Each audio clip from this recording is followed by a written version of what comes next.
Hi, I'm Tom Hoskins. I'm the editor of Mining Journal, and today we are talking to Sanjay Swarup, who is the CEO of SKS Business Services, and Carrie James, who is the head of SKS's Business Rescue Division, SKSI. Hi, guys. Thank you very much for joining me. Hi. Pleasure. So, Sanjay, you created SKS as you saw a gap in the market for outsourcing finance function services. Can you please talk us through your experience? Yes, for 7 years I worked for BP, which some people know as British Petroleum, and you will be surprised to know these kind of companies don't do any accounting themselves. They have outsourced it to companies like Accenture and IBM. So I borrowed the leaf from their book and basically borrowed two guys from my dad's accounting practice in India about 10 years ago, and wanted to provide the services that was accessible to companies like BP's, to smaller companies. And through my network, we got some mining clients, and we ran the outsourced finance function. And now we are 500 people in India and more than 200 people in the UK. So yeah, and it works. Because you are getting the kind of services that the big corporates get. The smaller companies now can get the services which was previously available only to large corporates. Okay. And so, Carrie, you head up SKSI. Can you tell us about it? How does it work? How do you work together? Yeah, hi, thank you. So I head up the business rescue team. We recently brought together a group of practices, and we offer all types of business rescue services. And our focus is on how we rescue a business and how we take it to a recovery position. Sanjay and I have worked together now for a number of years. And as a crossover between the business rescue work and the work Sanjay does in natural resources, we've developed a unique position of assisting mines, in particular where they're in distress situations, and managing to take them from sort of fairly significant, difficult situations to recovery. So we're also joined today by Paul Cronin, who is the Executive Director of Black Dragon Gold. I've got Paul with us on Skype. Thank you for being here today, Paul. Thank you for having me. So, Paul, what was the issue that started your conversation with SKS? Black Dragon Gold was a small company trying to maintain a very low overhead footprint.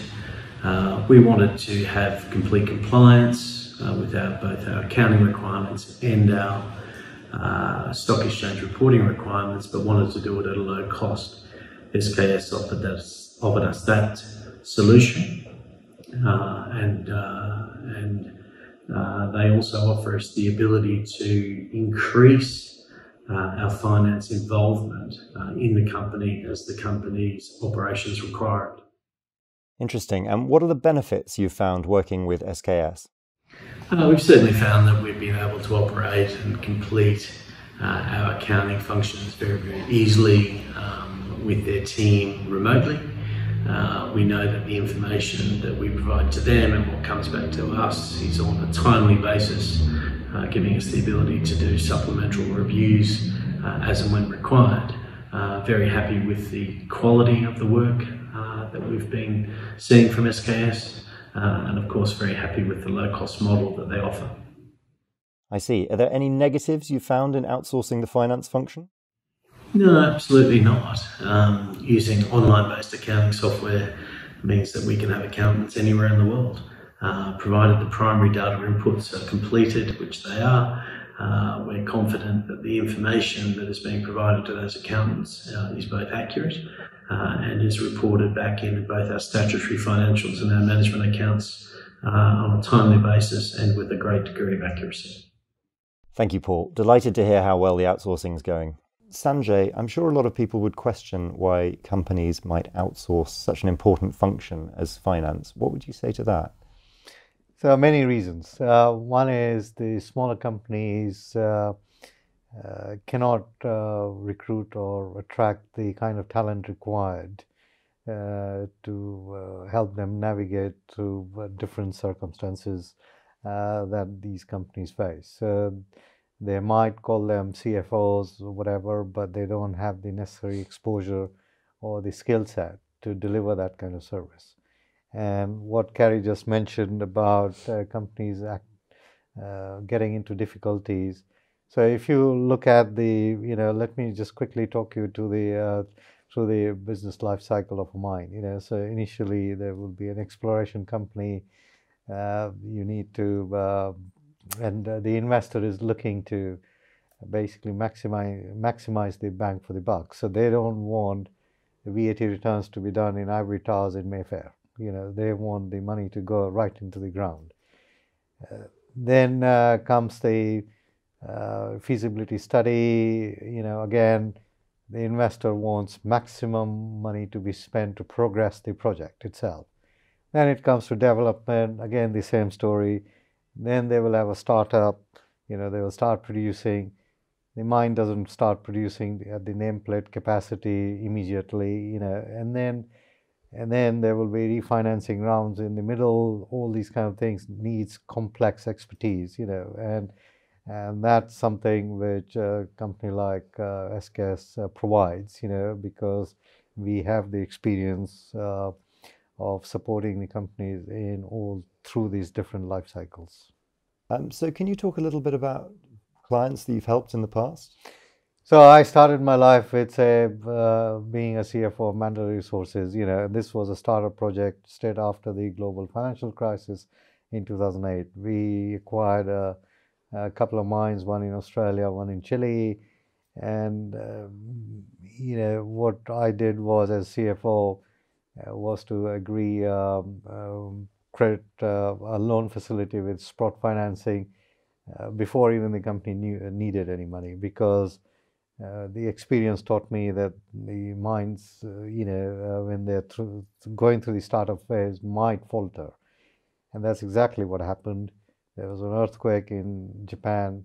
The smelter plant where the ore from Chile was exported to, not the ore, but concentrate from Chile was exported to Japan. They stopped receiving those concentrates for 3 or 4 months. So rather than the plant getting shut down or the mine being shut down, they continued the production for those 3-4 months because we had that facility in place. And when the smelter in Japan opened, we got the revenue, and we were able to then take the advantage of the big surge in commodity prices in those times, in 2009, 10, whatever, and so that's one example. Couple more examples. There's a nickel mine in Zambia. Again, going through the ramp-up phase, had difficulties, and then I spoke to Carrie, and Carrie, why don't you say what you did there? So thank you, Sanjay. In Zambia, the mine during this startup phase had built up a significant level of debt. And it was at a stage where actually continuing to trade was becoming difficult, and they were being impacted by local suppliers. So we very quickly arrived on site, spent time understanding and investigating the level of debt, which had in many ways was unclear to the shareholders.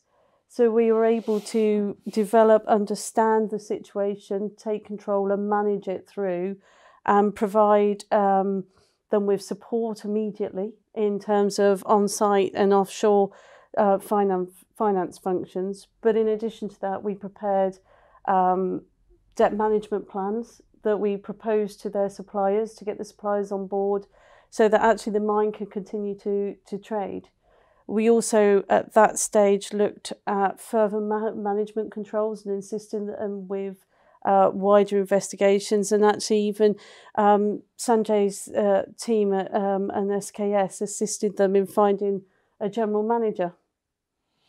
So basically this example that Carrie talked about, what sort of credit plan to offer to these suppliers, what could the company afford, and how to pace it and sequence it and all that sort of thing.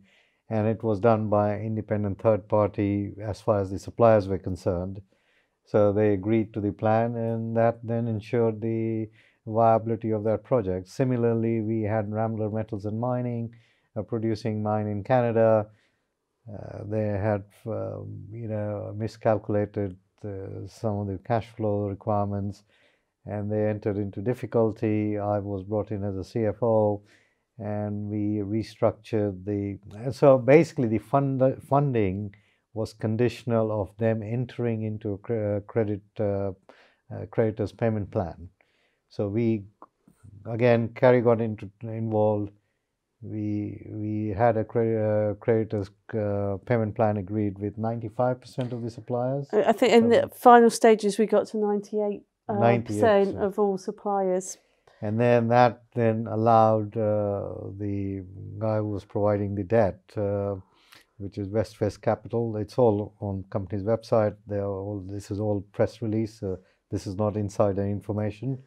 So that debt plan was agreed, and as a result, then they were able to raise equity in the London markets.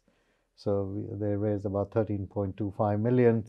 And then once that financing was in place, I stepped down, and now the commodity prices have, taken off, and these two companies are on the verge of kind of thriving. So Carrie and I, we work very closely in managing the company's cash flow, and then these kind of fixes that are required is delivered by Carrie's team. And I think it's important to underline, Sanjay, the work that you've done and we do together on modelling. So on the financial modelling, to make sure that investors behind this are and have an understanding of not only what the pressures are, but how we propose to manage them and how they can be managed through the mine and through continued trading.